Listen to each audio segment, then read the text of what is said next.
Fala minha gente, tudo certo? Vamos nessa então falar sobre Grêmio. Nesse vídeo aqui te resumir o que foi a entrevista coletiva do Guto Peixoto, diretor de futebol gremista, que depois da vitória contra o Santos conversou com a imprensa.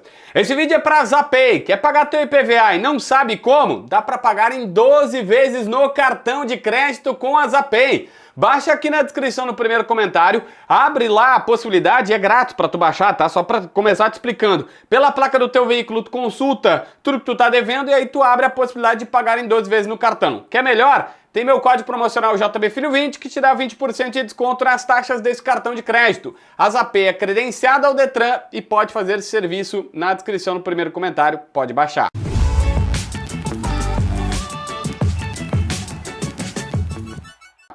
Bom, a primeira questão é o dirigente do Grêmio explicando que a vitória teve a cara do Grêmio. O que a direção sempre pregou, que o Grêmio pode perder em todos os requisitos, mas tem que ter raça, tem que ter vontade, tem que ter determinação. Entre outras coisas, o diretor gremista falou que a grande diferença do Mano para o Quinteiros é que o Mano se adapta aos jogadores que tem. O grande diferencial é, o Quinteiros tinha uma forma de jogar, um jeito de jogar, e os jogadores do Grêmio tinham que jogar daquela maneira que ele queria. O seu sistema de jogo era aquele, não mudava, e os jogadores é que tinham que se adaptar. Com o Mano Menezes é diferente. O Mano Menezes tem uma forma de jogar, mas ele vai adaptando este jeito com as características dos jogadores. Pá, tu sai mais por dentro, tu sai mais por fora, tu é mais defensivo ou mais ofensivo, ele vai se adaptando. E isto tem feito a diferença na visão da diretoria.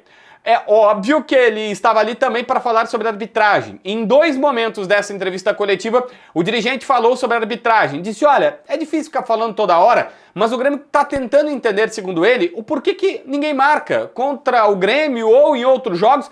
Toda hora se vê expulsão, se vê árbitro indo no VAR para lances de pênaltis e para o Grêmio não tem sequer uma ida ao VAR para ver lances claros de expulsão, lances claros de penalidade. E reclamou, olha, qualquer jogo aí o árbitro toda hora está sendo chamado. E é verdade, o critério do VAR está baixando. Tanto que uma das críticas, por exemplo, aqui não é grenalizar, é só te informar, no lado internacional o árbitro está se escorando no VAR, porque faltas claras do jogo, o árbitro não marca para depois ver se o VAR vai dizer, então ele se protege nesta situação. O Inter está reclamando de tanto que usam o VAR, por exemplo, né? E é só para citar o Inter que está aqui do nosso lado, para a gente entender o que está acontecendo. E o Grêmio está dizendo, pô, para mim nunca vão no VAR.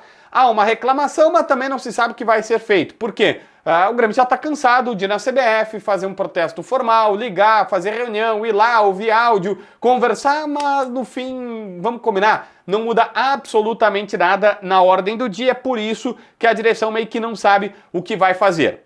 A diretoria ficou muito feliz com o Gemerson e com a atuação dele. Mais do que isso, o Gemerson foi bem nesse último jogo na Arena contra o Santos e ele disse, olha, a gente acompanha o cara, ele é trabalhador, chegou a dizer que ele é um dos caras comprometidos com a causa e que depois do jogo todo o elenco de jogadores estava no vestiário muito feliz pelo Gemerson ter ido bem. Ele foi vaiado no alto-falante da Arena, é difícil culpar ou criticar o torcedor do Grêmio por isso, porque ele vinha falhando individualmente, mas foi bem e os dirigentes estavam comemorando muito isso.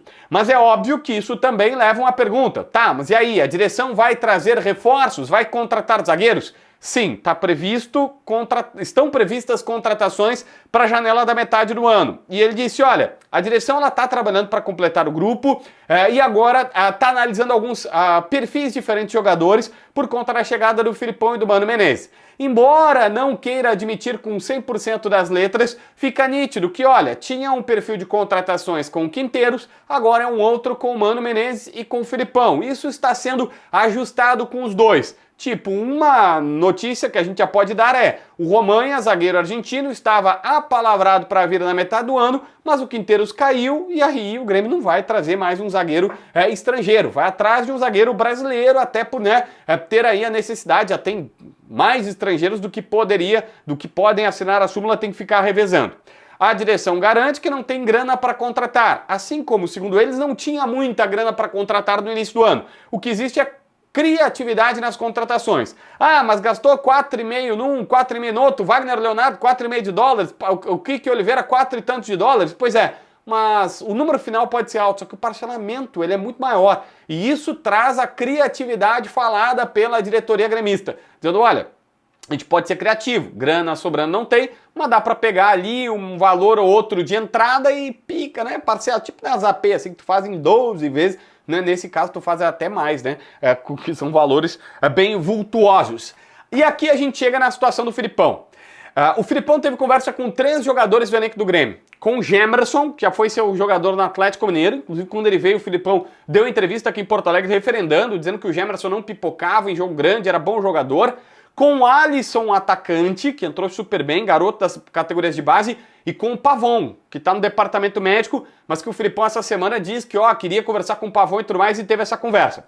Segundo a diretoria, a conversa foi com 3 jogadores que precisavam de um apoio, que precisavam de um suporte. O Filipão vai ter esta situação no dia a dia, de ajudar o Mano Menezes no resgate de alguns jogadores que estão em baixa. E 3 desses foram Pavon, Alisson e Gemerson. Pelo jeito, pelo menos 2 desses, né, o Alisson fez a jogada do gol e o Gemerson foi bem melhor, já começou a dar resultado.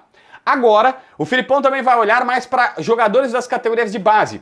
Além de ajudar o Mano nesse resgate do Grêmio e tudo mais, ele irá ver jogadores da base que irão subir ou que têm condições de subir e os que ainda não estão prontos, diagnosticar para os caras da base, dizendo, olha, esse aqui não está pronto por isso, por aquilo, precisa melhorar esta e esta situação nesse jogador. Então a meta do Filipão vai ser passar para o Mano. Pode subir esse atacante aqui, esse meia, esse volante. O lateral direito, o lateral esquerdo ou o meia, eles ainda não estão prontos. E vai passar para os caras da base. Olha, trabalha melhor nesse menino isso, trabalha naquele, é outra coisa e tal. Enfim, essa também vai ser uma função do Filipão revelada pela diretoria gremista nessa entrevista do Guto Peixoto, tá bom? Se inscreve no canal, assina a notificação, deixa teu like, comenta aqui embaixo para ver mais vídeos.